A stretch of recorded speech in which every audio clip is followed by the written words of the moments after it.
Thank you so much for taking time out of your day to be with me. I truly value the time that you spend with me, and I value the information that I want to share with you because I give it to you as a gift. Every time I stand in front of this microphone, I am excited because I have something that I want to share with you, something that I want to give to you that I genuine you wow. Okay, let's start that over again. I genuinely believe that the information that I'm giving to you is going to, in some way, add value to your life, allow you to incorporate something that I'm going to say into your life in a way that will improve the quality of your life. And that's why I do this. Even though I make mistakes, even though I stumble over my words, I come to you with excitement and with generosity in my heart for what it is I want to share with you. And what I want to share with you today is what I did over this past weekend. In fact, it was a really, really busy weekend for me. On Saturday, May 2nd, I was honored, truly honored, to be able to spend the most of the afternoon with heroes. I got to be able to participate in the American Cancer Society's Relay for Life. This is a huge nationwide, in fact, I believe worldwide fundraising event for the American Cancer Society. So at schools and various public places all over the country this weekend, people gathered to honor people who have defeated cancer, who are now cancer free, but also those who are continuing to fight their battle with cancer. And so I was able to participate in the Central Virginia Relay for Life, and there were over 800 people out at Pocahontas Middle School out in Henrico, Virginia. And there were so many kids there, which was so exciting to see. Middle school kids, high school kids, elementary school kids who were there all walking and jogging around the track. The event started at noon on Saturday afternoon and went until midnight Saturday night. And so it was this 12-hour long event. People had gotten other folks to sponsor them to walk or jog around the track. And sometimes it was based on the number of laps you did or just the number of hours that you spent walking. But it was just a great event. There were bands playing, and I got to just meet so many people who enhanced my life. I was truly blessed on Saturday to be able to participate in this event. And I was asked to come out to participate on the event, to deliver a message to the in the evening at 6 o'clock. There was a survivors banquet, and so all of the people who were participating in the event, if they were cancer survivors or loved ones or caretakers of cancer survivors, they were invited to come and participate in a banquet. And there was a great musician there, someone who I've been a fan of for years in the Richmond, Virginia area, Susan Greenbaum. She was there, and she sang while we ate. And then I delivered a short message. It was, of course, if you know me at all, it was longer than it was supposed to be. I was supposed to talk for 20 minutes, and I think I talked for almost 40. But it was worth it, and everybody there said that they truly enjoyed what I had to share. And so that's the message that I want to share with you. I was tasked, the theme of the whole Relay for Life event was entitled Hope. And so I was asked to come and share a message of hope to the survivors, to those who are caring for those who are battling cancer. And so, you know me, I am all about hope because this is what I have in my life. It's what I wake up with every single morning. It is because of hope that I was able to transform my life from one of just going through the motions, one of despair and just grumpiness and just not enjoying my life at all because I had lost sight of hope. And so that's what I want to bring with you. And the way that I cast the message of hope was that I broke the word hope, H-O-P-E, into an acronym, and it worked out perfectly because I knew that I would be speaking in at Pocahontas Middle School's cafeteria is where were set up, and so I knew that I wouldn't be able to bring any visual aids with me, so I wouldn't be able to bring my projector and a screen behind me, so I wasn't going to be using PowerPoint presentations. And so I was wondering before the presentation, yeah, how would I be able to visually convey the acronym HOPE and the way that I wanted to do that? And it could not have worked out better. I definitely believe there are no such things as coincidences. And so because the theme of the whole event was hope. And I was out there also as a cancer survivor. I participated in the opening ceremonies, and then after my talk at the survivors banquet, we all gathered on the track as survivors, and we held this great banner. And those of us who were there, we did a victory lap around the track holding this banner. And so they gave me a T-shirt, and the T-shirt, you're never gonna guess what the T-shirt had on it. It had in big all caps letters the words HOPE. And so I knew that's exactly how I would visually convey the message that I wanted to convey. And so I wore the T-shirt that night as I gave my presentation, and that's what I was able to do. So here's the acronym HOPE. It stands for Hold On, Pain Ends. So let me do that for you again. Hope, HOPE. I used it as the acronym to convey the message of hold on, pain ends. And so often we get caught up in the circumstances in our lives. And trust me, I get it. At no point do I ever try to belittle, make light of, or just slough off the fact that we go through real pain. But as you've heard me say before, things are only devastating to us to the extent that we believe that the pain or the loss, whatever it is that has hurt us in some way, it's only devastating to the point that we believe that it is going to last forever.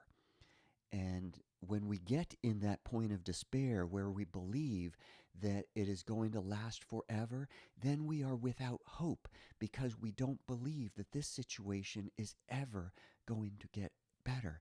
And so the message that I delivered to these awesome people, my heroes, was this message to just hold on because pain does end. If you'll just hold on, you can get through this.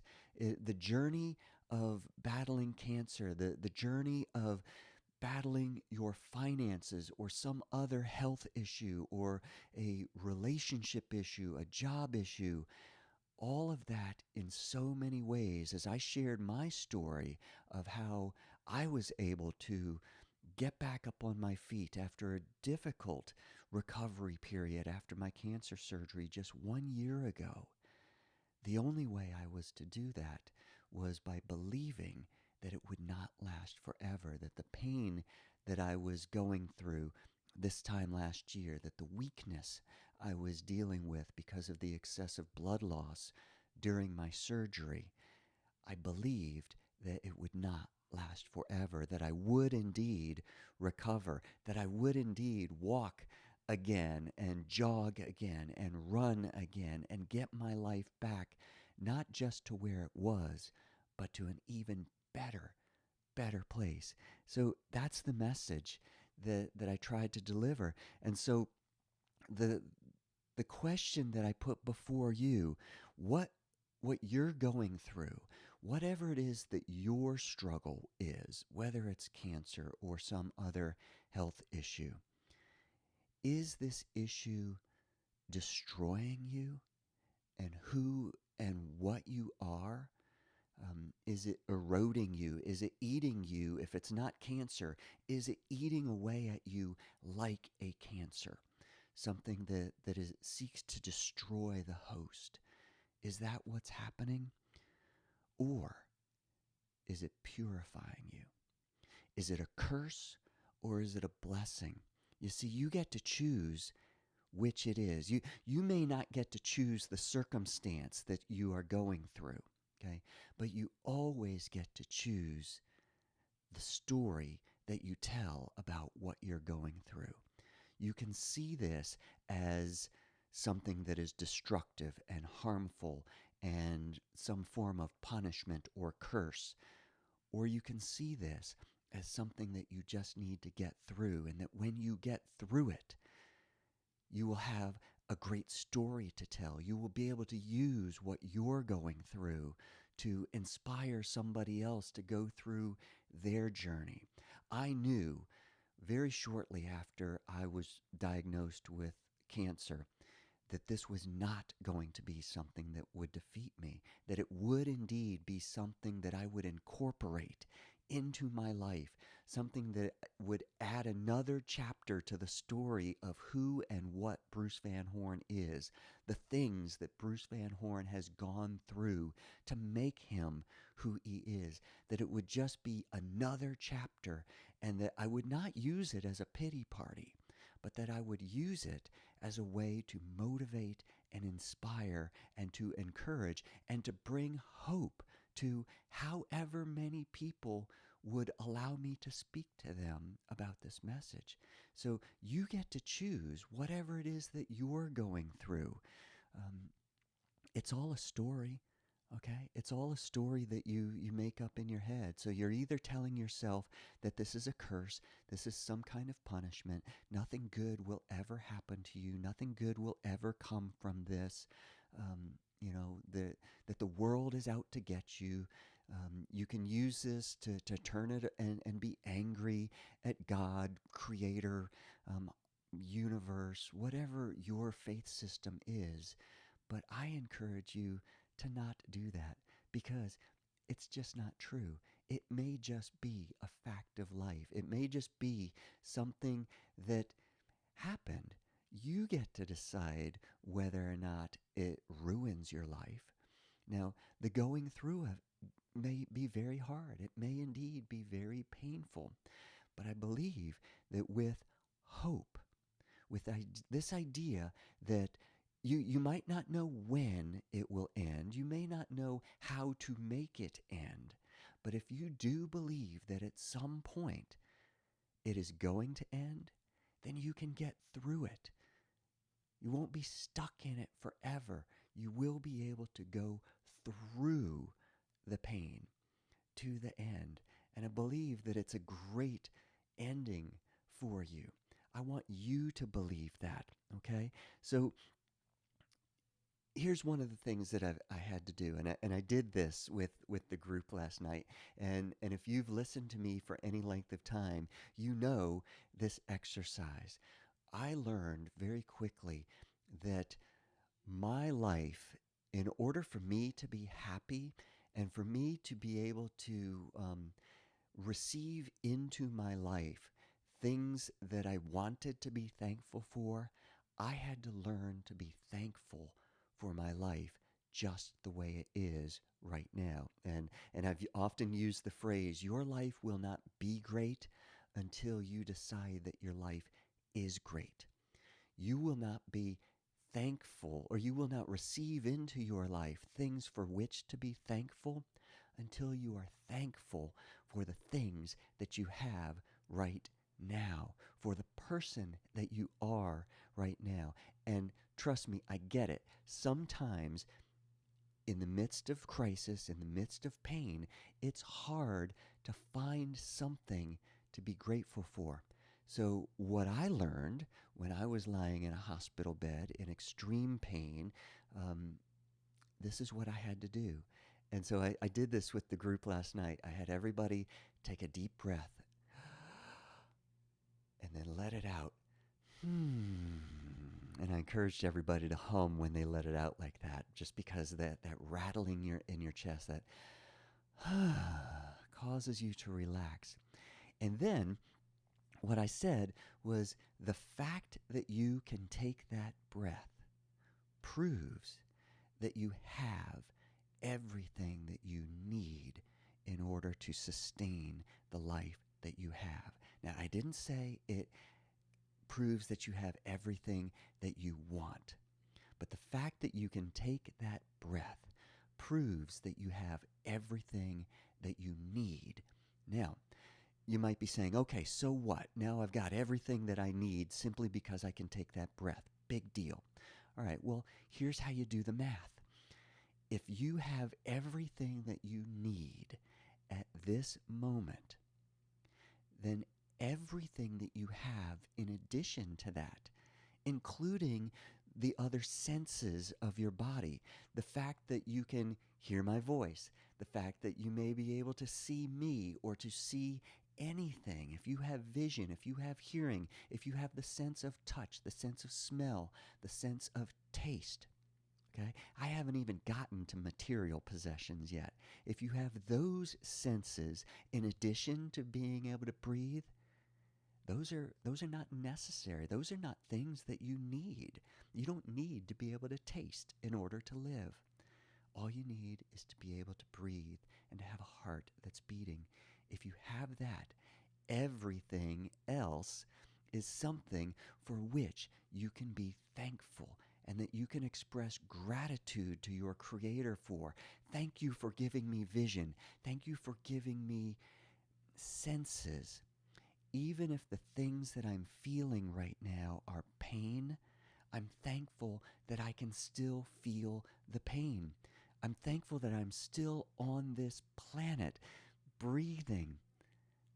And then if you're wearing clothes, if you have a bed to lie on, if you have a roof over your head, if you have food to eat, if you have loved ones around you, even if you don't have loved ones around you, if you have anybody around you. So for me, I use the example of, I had a nurse who came in and checked on me regularly and sometimes had to adjust needles in my arm or adjust a catheter going up inside me, none of which was comfortable, but I was thankful that I was being taken care of, that I was being provided for.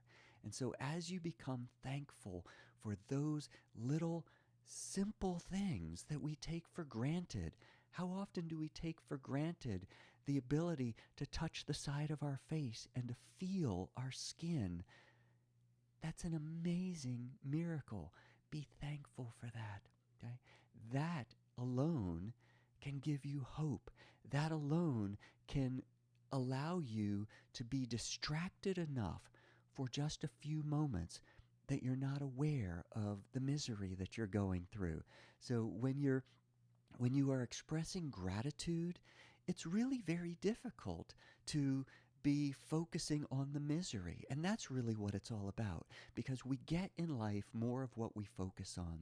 And so if all you're focusing on is the pain, the loss, the misery, the lack of what it is that you want in your life, then that's what you're going to get more of, because that's all you're thinking about. But if you can do this exercise and realize that if you're breathing, that everything else is something that you can focus on in the form of gratitude and thankfulness, because it is a blessing, it is a source of abundance, it is an expression of having things rather than lacking things. Okay? That's how you get through it. That's how you realize that the more you focus on the abundance and less on the pain, that's how you move your life in the direction of abundance. So it's as simple as that. Okay? Another thing that I shared with the group last night was purpose. Okay? I've shared so many times as a person of faith, my faith system forces me. I choose it, okay, but I choose to believe that every person on this planet has a purpose, was created by the Creator for a purpose. Now, we don't always know what the purpose is. I don't always know what the purpose is, but it gives me hope that I was created for a purpose, even if I don't know what the purpose is. And I also know that I will not be taken off of this planet until the purpose for which I was created has been fulfilled. Okay? And I might not know what that purpose is, but I believe that I'm here for a reason. And so I choose to exercise the gifts that I've been given with the hopes that I am fulfilling my purpose. And so I choose to use what I have to encourage you, to motivate you, to inspire you. And in so doing, that makes me happy. Because when I'm focused on how can I make other people happy, how can I tell my story, which I could easily tell my story in a way that makes me a victim. I could easily tell my story in a way that focuses on lack, on scarcity, on pain, on disappointment, on loss. Or I can, with the very same experiences, again, not changing the events that have happened in my life, I can tell a story that focuses on abundance, on opportunities. And while this difficult, painful thing happened to me, here's how I choose to respond to it in a way that lifts me up, okay, but also for the purpose of lifting other people up. Okay, so I don't, if you know my story at all, I lost a daughter 15 years ago. Okay, she was born into a world where all she knew was tubes and machines and nurses and doctors. Okay? She didn't come into the world knowing her mommy and daddy holding her in her arms. She was in intensive care unit from the day she came out of her mommy's womb. She was hooked up to machines that beeped and buzzed and pinged, and we didn't get to hold her. And we didn't understand why. And I didn't understand the day she died. But afterwards, I have to tell myself a story that says those 8 days that she spent with us had meaning. Those 8 days had purpose. And on the eighth day, when she passed away, her purpose was fulfilled. Okay? Your life has meaning. Your life has purpose. And you will not be taken from this earth until your purpose has been fulfilled.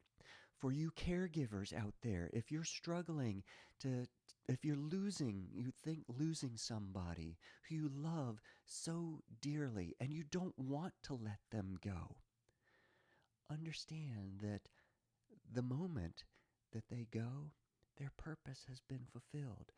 And you might not know what the purpose is, but hope says that hold on, pain ends, that the moment that they are gone from this earth, their pain has ended. Okay? And your pain can end in a way by telling yourself a story that this person that you wish was still in your life so very dearly, you can tell yourself a story that this person has moved on to a better place. Okay? And so I shared this story that,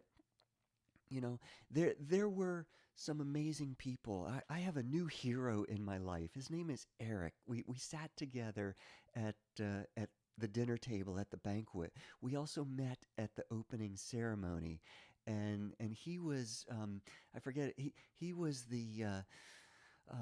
the event, the honorary guest really is who he was. I was the guest speaker for the survivors banquet, but he was uh, the whole event at that particular location was very much in Eric's honor.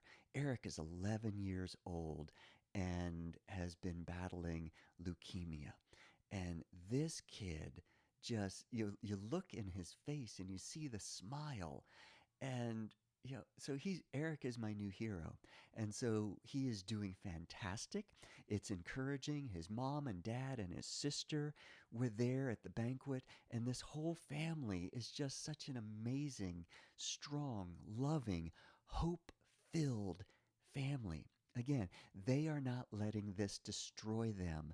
They are using this to inspire and to motivate other families to go through this in a victorious fashion. He's a victor. He's a champion. Okay, and that's what I want for you. Yet, I know that there were people there last night who are struggling. They may not beat cancer, okay? But the message that I had for them, because my task was to deliver a message of hope. And so for those who pretty much know that they are going to lose their battle against cancer, and more so for those of us who are left behind, for the loved ones, for the moms and dads, the husbands and wives, the children, the family members who are about to lose a loved one, my message of hope was that death is not the end. It's not. Death is not defeat. And so I love all of the scriptures. Again, it doesn't really matter to me what your faith system is, but almost all religious texts talk about an afterlife. And I so firmly believe that there's an afterlife, and that gives me hope that ultimately the only thing that cancer or anything else in this world can kill is this body. Okay? And I am so much more than my body. Okay? I am spiritual. I am a soul that inhabits this physical body.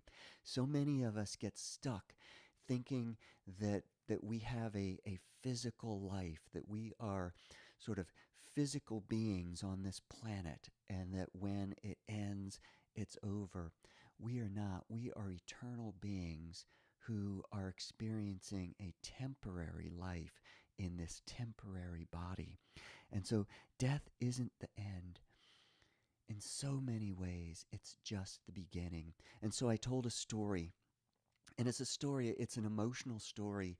And I think the first time I heard this particular, or a version similar to what I tell, I learned it from Andy Andrews, and it's just such a beautiful story.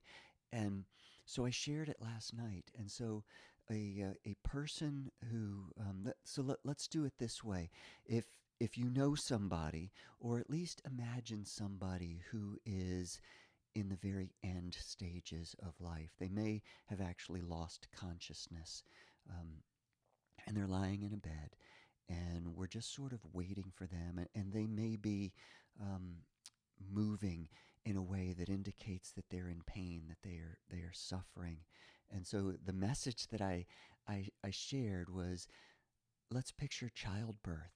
Okay, so when a child is conceived in the womb, and it grows, and for 9 months it lives in this comfortable environment called the womb, and it has everything that it needs, and it has everything that it wants, and it's safe there, it's warm there, and it is delivered all of the food and nutrients that it needs. It gets all of the oxygenated blood that it needs through the umbilical cord.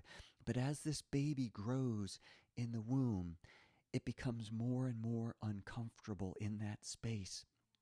And it can't stay in that space forever.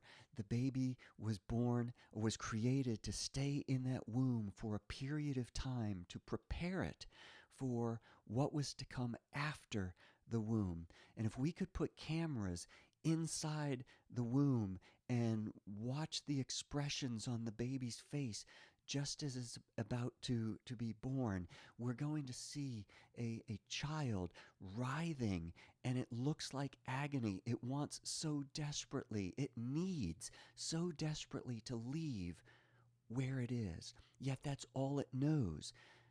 It's all it knows. And so it comes out when the mother delivers this child. Childbirth is painful. It's painful for the mother. It's also painful for the child to be squeezed through this tight opening. And so it comes out and it cries because it's just gone through tremendous pain in order to come out. And it doesn't know how to breathe because its lungs have been filled with liquid. And so now it comes out into this atmosphere that it has no idea what to do with. And so it takes this big breath, and oxygen fills the lungs for the very first time, and this baby begins to breathe. And so there are people there. There are doctors, nurses, there are family members who have been waiting for the arrival of this child into this new environment that it knows nothing about. And this is birth, okay? And so the umbilical cord is cut, and so the life supply that it has known for 9 months no longer exists. And so it now exists in this atmosphere, in this world, and there are people around, and so there's the metaphor of childbirth. And then we live. We live in this world, on this earth. We breathe this air that we know, and we become comfortable on this planet. We become comfortable in this life. And this life brings us pain, but this life also brings us joy. But we were not made to live on this earth forever, just like we were not made to live in the womb forever. Okay? And so there comes a point in our lives, and we don't know when, and we don't know exactly how, but death to the observer of someone dying is not a pretty process. I took care of my grandfather who died from complications of prostate cancer, and it was not pretty. It metastasized and spread to his spine and his bones, and it was extremely painful for him, and extremely painful for me and for the rest of my family to watch him go through this. And at the end, he lost consciousness, and we didn't understand what was going on. And we were angry, and we were confused, and we were scared because we were going to lose him. And that's what the dying process looks like. But you have to have a shift of perspective. The body was not meant to stay in, now let's use this world that we live in. Again, let's use it as a metaphor for the womb. We were not meant to stay here forever. And so the dying process is actually a rebirth. Because when you pass through the veil, the whatever metaphor you want to use, it will be like passing through the womb. And so this person, my grandfather, whoever it is that you may love or care for and not want to let go of, trust that it's not death. He's going into a new atmosphere. He or her lungs will breathe air that he or she has never breathed before. But there are people there who have been awaiting their arrival. And there will be celebration and a new life and learning to live now in that afterlife. And so it's a joyous occasion if you will choose to tell that story. Okay? Tell that story. I choose to believe that my daughter is in a much, much better place where her body is perfect, where she's singing and celebrating, and she's looking down at her mom and her dad and her two brothers, saying, "It's okay. I am exactly where I was meant to be. And the 8 days that I spent with you were exactly what they were supposed to be. Don't worry about me. You live your life to the fullest. Make every moment beautiful, because I am beautiful and perfect and whole where I need to be." And so this was my message of hope. My message of hope to these survivors last night at the banquet. And my message of hope to you is, tell yourself a story in which hope, H-O-P-E, stands for hold on, pain ends. Because it does. And it doesn't end in the end. It ends in new life, a new beginning. Okay? It's a story that can fill your life with vibrancy, with hope and abundance and love, if you will simply let it. Okay? There's my message for you today. Hope. Hold on. Pain ends. If you struggle with some of negative thinking, I've mentioned it in other shows before, but several months ago, I love affirmation statements. I love to talk to myself in a positive way. And I struggled for many, many years by using language against myself that was defeating, that was degrading, that was destructive to me. I was constantly criticizing myself. And so over the years, I learned how to affirm myself, to affirm who and what I am and the life that I live, and to focus on abundance and blessing and happiness. If I can help you do that, you can get my affirmations recording by going to lifeisamarathon.com/affirmations. You can listen to a sample of it there, and you can download it. It's $4.97. It's just one of the ways that I help to pay for this show. So one of the ways that you can support me, if you believe that what I'm doing is significant and important, and you want to see the show continue, one of the ways you can support me is by downloading the affirmations recording. It's 12 minutes long. There are 4 different versions of it, and I truly believe that you'll enjoy it. I get emails and messages from people who are saying that it is truly changing their mindset into an abundance and prosperity mindset rather than a lack and despondency mindset. So thank you for doing that. Another way that you can help support me and this show is simply by sharing it. Tell somebody about it. Send a tweet. Share a Facebook post. Send an email to somebody to tell them to listen to Life is a Marathon. So please share this. I love that so many of you do, and I love that so many of you listen to this every single day. Every time I put out a new episode, you're looking for it. And if I haven't put one out on the schedule that I usually put one out, I love the messages that I get from you all saying, "Bruce, I hope everything's okay. I noticed you didn't put out a show yesterday. So just thinking about you and can't wait to hear what you're going to put out next." So thank you for that. So again, one of the ways that you can truly help me spread this message of hope is by spreading the message of hope, by sharing the show with other people. Subscribe on iTunes, subscribe to the YouTube channel, which is just youtube.com/Bruce Van Horn.